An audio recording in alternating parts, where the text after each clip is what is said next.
Hi everybody, I'm Zach and I like movies. Merry Christmas to you all, and I am back again for another entry in my Letterboxd Criterion challenge for 2024. And today's prompt was number 25, as you can imagine. It is a movie, and the prompt was Italian Neorealism. And I chose a movie from one of the Italian Neorealist masters, Vittorio de Sica. And it is his film from 1951, one of his probably lesser known works called Miracle in Milan. Now, if you aren't familiar with what the Italian neorealist movie movement was, to yada a lot of yada, basically it spawned out of Italy post World War II. Right after they lost heart and when they struck up Mussolini, the country was in the middle of a real economic downturn, and so there was a number of artists like Roberto Rossellini, who's made wonderful films like Germany Year Zero and Paisan, and De Sica himself. They started making these films of not just focusing on not just focusing on like the impoverished citizens of Rome, and like they were very much like films reflecting the state of and the experiences of the poor, the downtrodden, the common man of Italy, but also starring non-professional actors, and oftentimes sort of like kind of plucked from the street. And then they would get screen tested and stuff. They would like say like, hey, see, and sure, some would like struggle with their lines, but eventually they would find themselves. These non-professionals would find themselves in their characters, which is what happened with Vittorio De Sica's most famous film, and definitely his most influential, Bicycle Thieves, which was early, again, mid 1940s, which is one of his truly one of the most influential movies of Italian history. But here in 1951, after his rise, he did something very interesting with Miracle in Milan, because he's sort of combining this neorealist setting and stylish, and combining that with a real childish fantasy flourish. It's a movie that very much feels sort of like a storybook, like to the point that it quite literally begins with Once Upon a Time, where once upon a time, an old woman finds a baby in her cabbage patch. She raises him and names him Toto. And she raises Toto to have a real sense of imagination, just looking at the world differently. And Toto is kind of magic. It's like, at the very least, the film that surrounds Toto is very magic. There's a real sense of playfulness to it. For example, there's a scene early on where like Toto's elderly mother is like being looked at over by doctors, and he peeks through the keyhole, and it cuts to what he's seen, and it's this like big sort of made up keyhole that the camera pushes through into the room. And there's a lot of delicate touches like that, of just like adding a little bit more whimsy to it. It feels odd to call a movie by Vittorio De Sica, Bicycle Thieves, Umberto D. These are very like sad, important, and very heartfelt, earnest movies. So to kind of have this like sort of magical realist comedy of sorts is very interesting, but is so fascinating to me. But anyway, Toto, his mother passes away, and he's sent to an orphanage where he grows up and makes his way through Milan, where he sort of happens upon this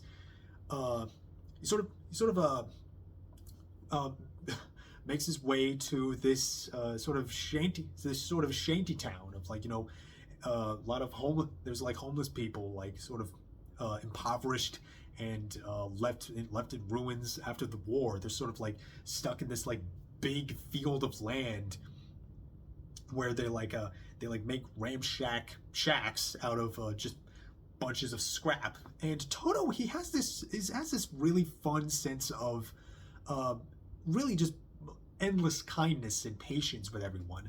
There's so much he's able. It's almost like he's able to like basically like charm everyone into like just being friendly with each other. Like there's like a like they have they like there's a scene where like two guys they find a statue in the scrap, and it's like a really nice, beautiful statue of a woman. And the two start to argue. They almost come to blows, and then Toto comes in. He like tells one of them to blow a whistle. He blows it, and that kind of diffuses his anger. And so he just kind of like throws up his hands, like, whatever, take your scrap, blah blah blah. And there's a lot of like, there's also like other like fun touches with like how we see how this like little community of unhoused work. Like there's a like when Toto wakes up in the morning, everyone crowds into like one beaming stream of sunlight that's breaking through the clouds so that they can all warm up on this like cold wintry morning. And then there's like one guy who's like kind of you can almost call him like the almost the Grinch. He is like almost the Grinch to this shantytown's Whoville of some sorts, where he's clearly like a real stickler. Clearly thinks like he's above everyone else. I'm just like I deserve, like I not only deserve better, I am better, even though I'm still in the position that everyone else is, because he clearly, like the way he carries himself, the way he like has this nice big coat, and he's like he thinks high of himself, like with the way he like his how he fancies himself a upper crust man with his like worn down top hat. He's quite the character, the way he and so like Toto kind of helps build these impoverished shanties into a real community, and it's a lovely community. They made these like really nice. They had this really nice strung up town of shacks and things from the other scrap piles, and yeah, Toto is more or less acting like the little town's guiding light, right? Especially with how again magical he seems, and even like sort of like metaphorically the way he's so friendly with everybody. And it's a film, and what's so great is that there is this magic and this sort of lightness to it, but it never once forgets how the poor are treated. Like they wake up in the morning after they've like had their morning sun soak, and this train passes by of like upper class people, and they're like throwing out their trash and their like empty bottles and stuff, and we're just seeing how they like how those who have managed wealth look down on them, and how they feel so rejected and dejected from society.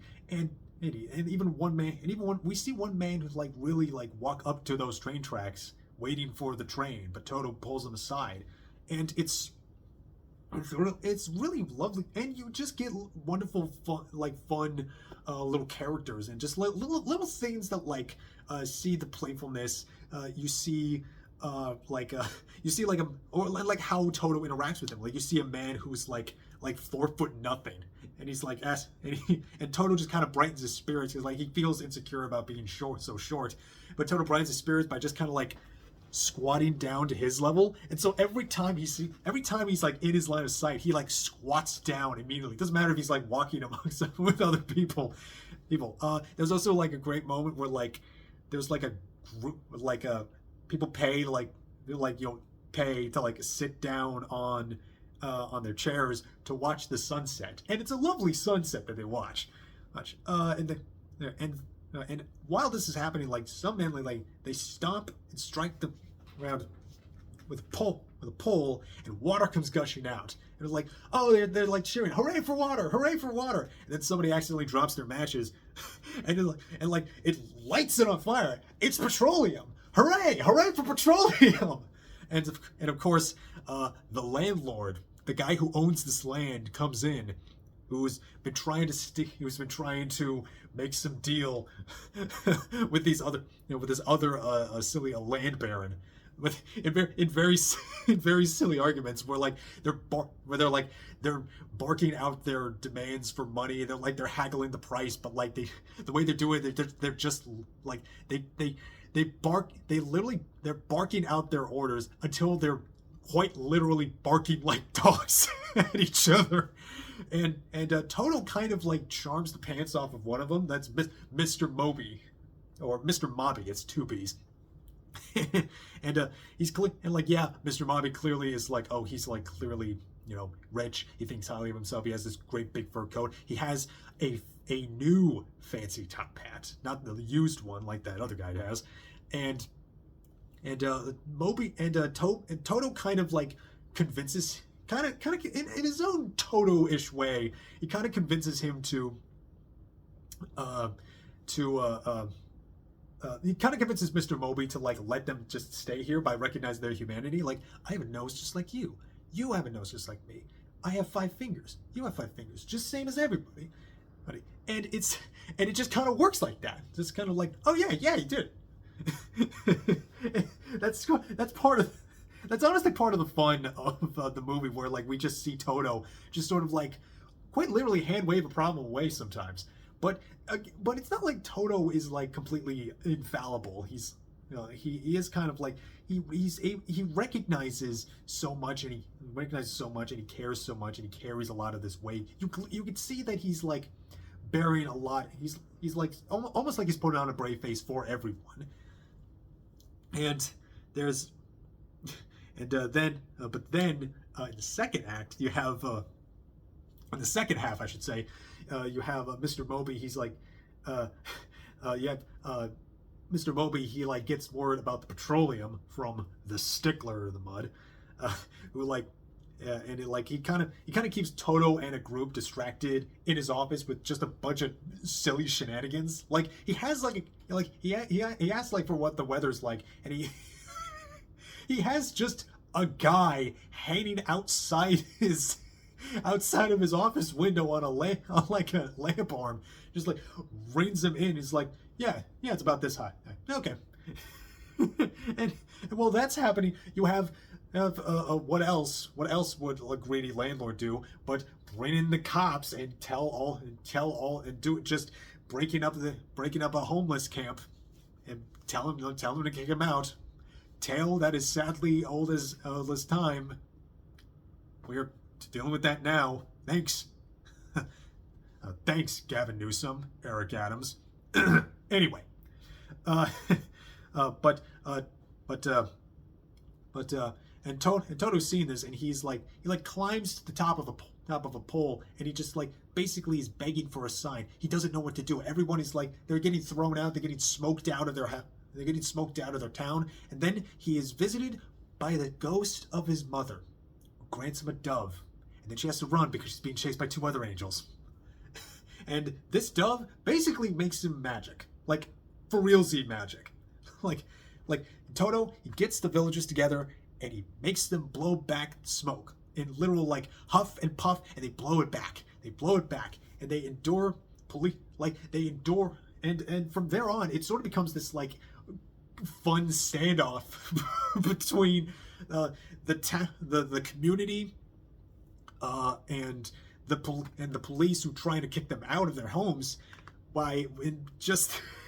in these like fun kind of wholesome ways. Like they're being sprayed by water, but they're all just like settling down under their umbrellas, and then the water hoses just magically shut off, and they're just like, what?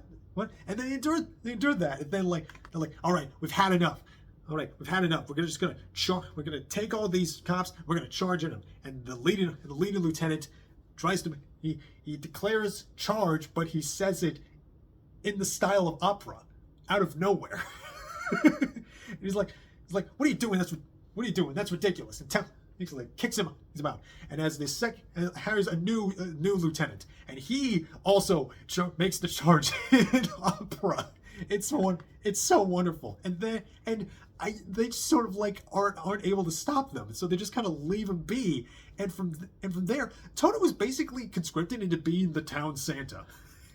Because again, it's set in winter. It's a movie about community and togetherness, and it's wholesome, and depicting a unity of the masses, with standing together with nothing but their honor and their bond and their friendships, and just standing in with their fellow man in another struggle. And hey, sometimes you want to feel like you're better than you are then you're better than the position you're stuck in. So they all just kind of ask him for, like, riches, nice coat, a big radio, a couch. Ouch. Just to be taller, a little shorter, a little taller. Okay, perfect. He's just like stuck. It's just Toto with his magic dove stuck giving gifts, and it's like untold riches, and like really, really childish ways too. Like they're asking for like $1 million, $2 million, $3 million, $4 million, $100 million, $1 million, $1 million, $1 million, $1 million, $1 million, $1 million, $1 million, $1 million, $1 million, $1 million, $1 million, like 10 millions, $1 million, $1 million, $1 million, plus one. Take that. It's really fun, and then you have this like sweet girl who just wants to like have just like Toto to like reflect her, just like notice her and like feel her and like be seen again, and like there's and again it kind of just peaks, and it kind of does peak there in a sense, because like there are some and truth be told, there are some moments like in the latter end where it does feel like we're like being stricken with reality of like the homes being broken up, and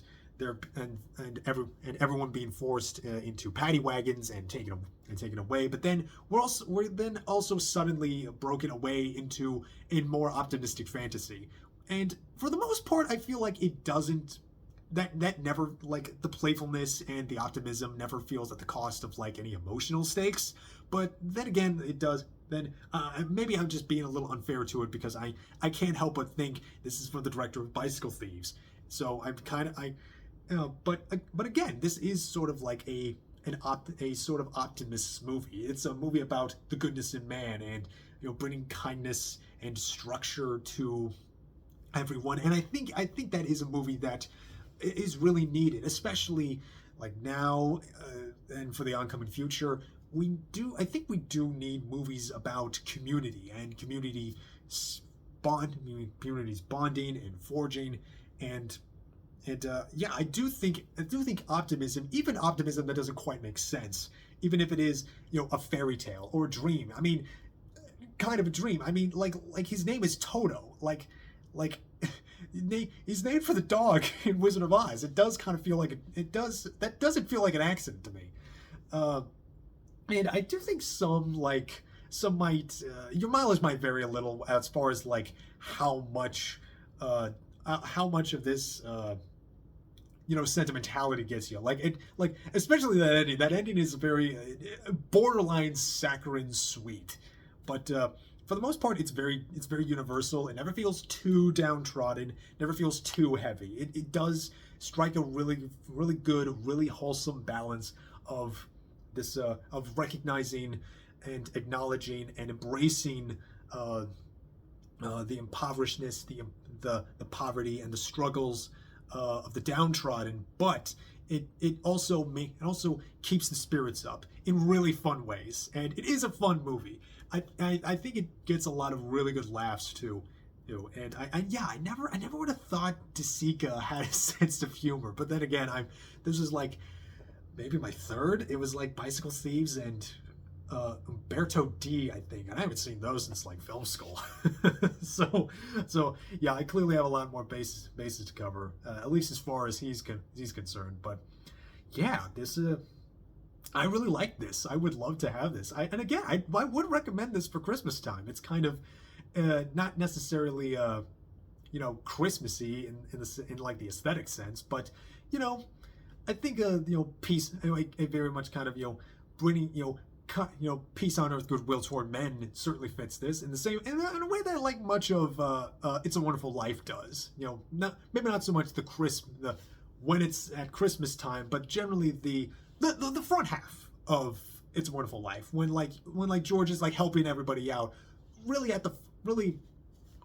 when it's like kind of costing him his dreams. And I think, and yeah, this is yeah, it's kind of this. It does kind of give me a similar feeling to that. Maybe not as strong, but like, yeah, just spreading kindness, helping out your fellow man, and just being there and being the optimist, having hope. And yeah, I think that's something we need, especially after the time that I've had, like with some personal struggles. Like sometimes you just need something that's bright and cheery and optimistic. And yeah, here's to hope. Here's to the future. And here's to movies. And as far as movies go, I got one more of this challenge left. I didn't think I'd be able to do it. I really had to crunch at the end. But yeah, really excited. Really glad I did this. Really glad I got to share these movies with you. And yeah, please watch Miracle in Milan. It's wonderful. It is currently not only streaming on the Criterion channel, but it's also streaming on Max right now. And it's wonderful. I love this movie. It's a movie I would love to have this. I can't recommend this enough. And yeah, watch more movies. And Merry Christmas. And God bless us everyone. As the little Tim says. And so I think that'll be it for now. I'm Zach. I like movies. I have a lot more movies to watch. I've not been able to watch enough Christmas movies. I've not been feeling Christmas season this year. This has been a doozy of a Christmas season for me. But anyway, Merry Christmas. Keep the change, filthy animals. And yippee-ki-yay, motherfuckers. And yeah. Here's to hope, here's to humanity, and here's to movies. And I will see you all later, and you all take care of yourselves. Merry Christmas.